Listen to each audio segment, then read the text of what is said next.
Shalom, salam sejahtera untuk kita semua. Di kesempatan ini kita akan membaca dan merenungkan firman Tuhan. Namun sebelum kita membaca dan merenungkan firman Tuhan, mari kita minta penerangan Roh Kudus lewat doa. Kita berdoa. Kami bersyukur dan berterima kasih kepadamu ya Tuhan, karena di mana berkat dan penyertaan-Mu, perlindungan-Mu Tuhan, masih kami rasakan sampai saat ini. Di saat ini Tuhan, kami akan membaca, bahkan merenungkan firman-Mu. Kiranya Engkau kuasai kami oleh kuat kuasa Roh Kudus-Mu Tuhan. Biar firman yang kami baca, kami dengar, bahkan kami renungi bersama, dapat tertanam dalam hati dan pikiran kami. Sehingga firman itu tidak berlalu begitu saja, melainkan dapat kami praktekkan dalam kehidupan kami. Berfirmanlah Engkau kepada kami ya Tuhan, karena kami telah siap untuk mendengarkannya. Di dalam nama Tuhan kami Yesus Kristus, kami sambut firman-Mu. Amin. Saudara-saudara yang dikasihi oleh Tuhan kita Yesus Kristus, bagian Alkitab yang akan kita baca dan kita renungi bersama di saat ini terdapat dalam kitab Kudus Perjanjian Baru, yaitu kitab 2 Tesalonika 3, kitab 2 Tesalonika 3 ayatnya yang ketiga. 2 Tesalonika 3 ayat yang ketiga, Lembaga Alkitab Indonesia memberi judul Berdoa dan Bekerja. Ayat 3. Tetapi Tuhan adalah setia.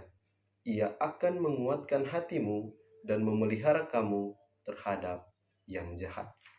Demikian jauh pembacaan firman Tuhan kita di saat ini. Dikatakan berbahagia adalah kita yang membaca, mendengar, bahkan menaruh itu dalam hati dan mempraktikkan itu dalam kehidupan kita sehari-hari.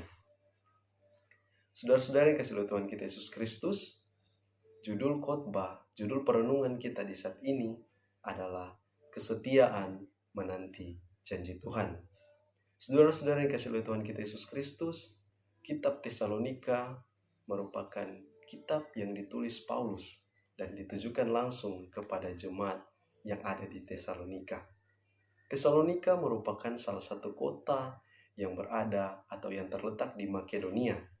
Paulus merupakan pendiri dari jemaat Tesalonika ini, di mana ketika Paulus berada di tengah-tengah jemaat Tesalonika, Paulus mendapatkan tekanan dari orang-orang yang belum percaya atas pemberitaan Injil dia, sehingga mengharuskan dia untuk sesegera mungkin meninggalkan jemaat Tesalonika. Nah, hal inilah yang membuat Rasul Paulus menulis surat kepada jemaat di Tesalonika, di mana Rasul Paulus menyayangkan kepergiannya yang cepat dari jemaat Tesalonika, sehingga ia menulis surat kepada jemaat di Tesalonika untuk menguatkan mereka, untuk membuat mereka tetap percaya dan berpegang teguh kepada pengajaran-pengajaran dari Rasul Paulus. Betapa kagetnya Rasul Paulus ketika mengetahui ternyata jemaat Tesalonika ini makin kuat imannya, walaupun di tengah penderitaan, penganiayaan dari orang-orang yang belum percaya Yesus seperti mereka, tetapi mereka tetap kuat imannya, tetap berpegang teguh pada pengajaran Rasul Paulus.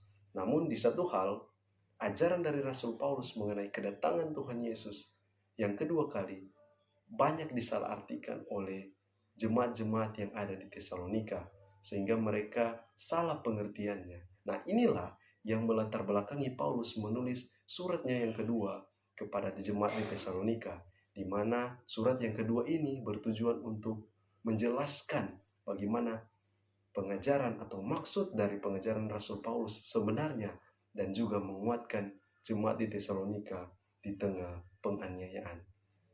Saudara-saudara yang kasih oleh Tuhan kita Yesus Kristus, kesetiaan kita sebagai orang percaya di masa kini sering diuji dengan berbagai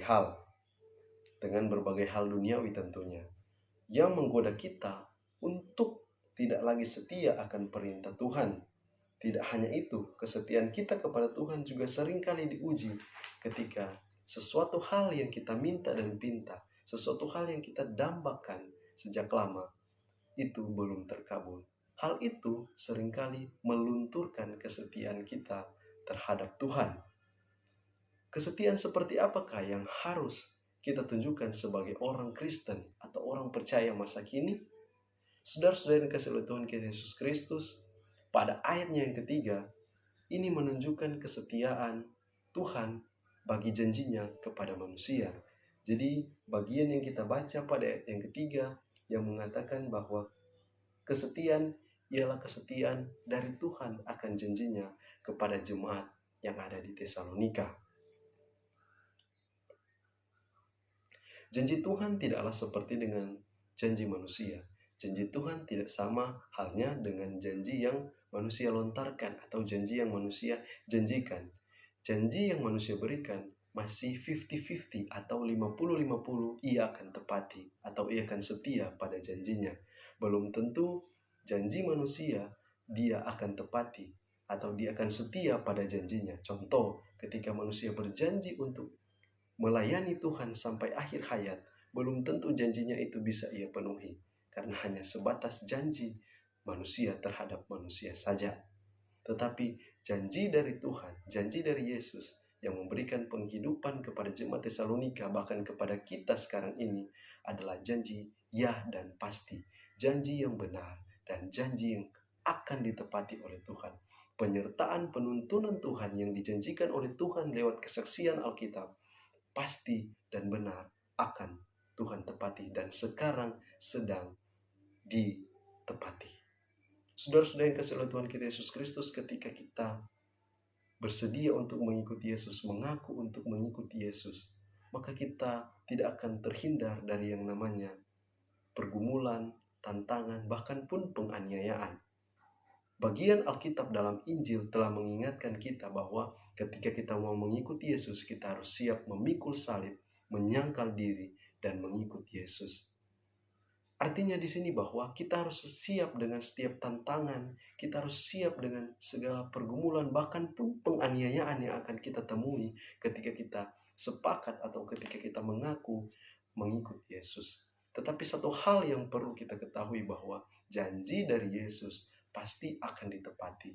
Janji kehidupan kekal yang akan diberikan kepada kita, bahkan janji penyertaan dalam kehidupan kita, ya dan pasti akan digenapi oleh Tuhan kita, Yesus Kristus.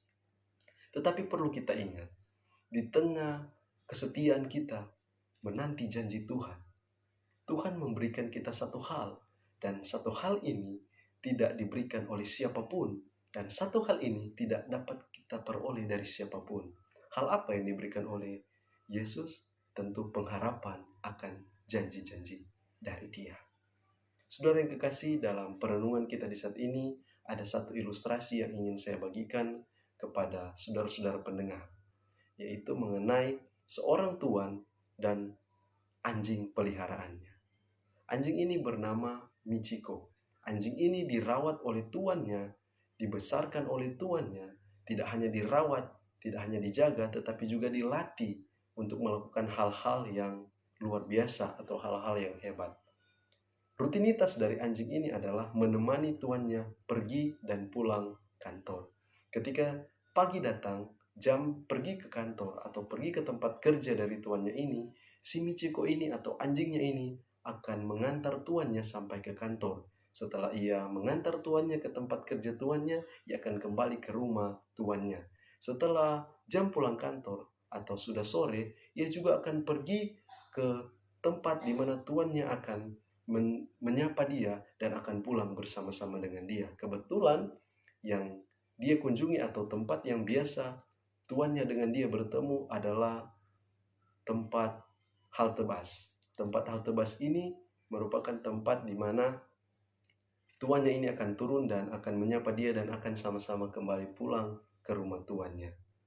Nah, satu ketika dia telah mengantar tuannya ke tempat kerja dan pulang ke rumah, ketika sore datang, ia menjemput tuannya di halte bus. Namun, ketika sudah lama ia menunggu, ia tidak menemukan tuannya atau tuannya tidak kunjung datang untuk menemui dia dan sama-sama pulang ke rumah tuannya.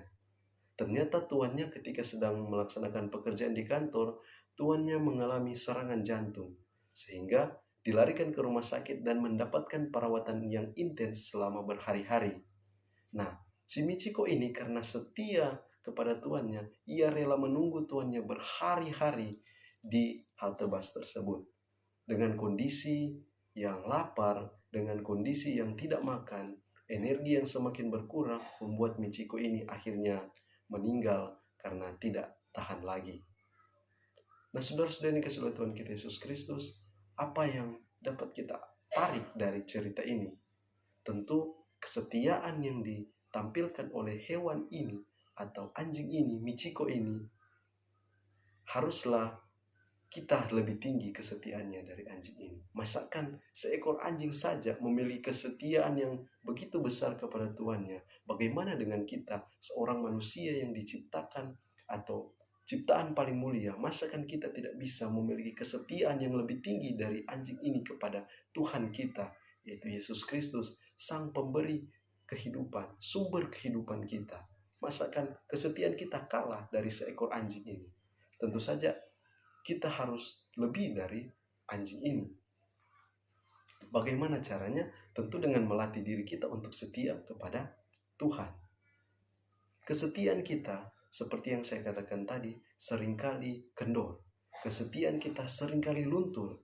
Apa akibatnya? Seperti yang saya katakan tadi, masalah yang timbul, tantangan yang kita hadapi, mengendorkan kesetiaan kita kepada Tuhan.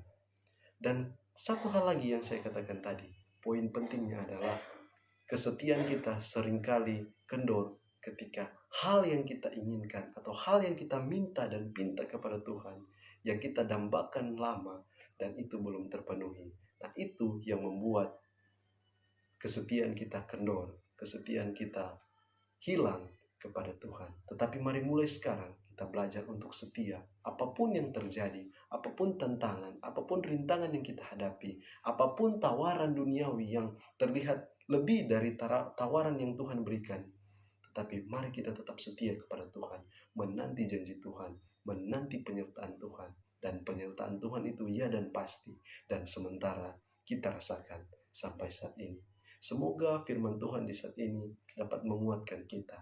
Dan semoga firman Tuhan di saat ini tidak hanya berlalu begitu saja, melainkan kita mendengar itu, kita menanamkan itu dalam hati dan pikiran kita, sehingga dapat kita praktekkan dalam keseharian kita. Demikian firman Tuhan di saat ini. Shalom, Tuhan Yesus memberkati. Amin.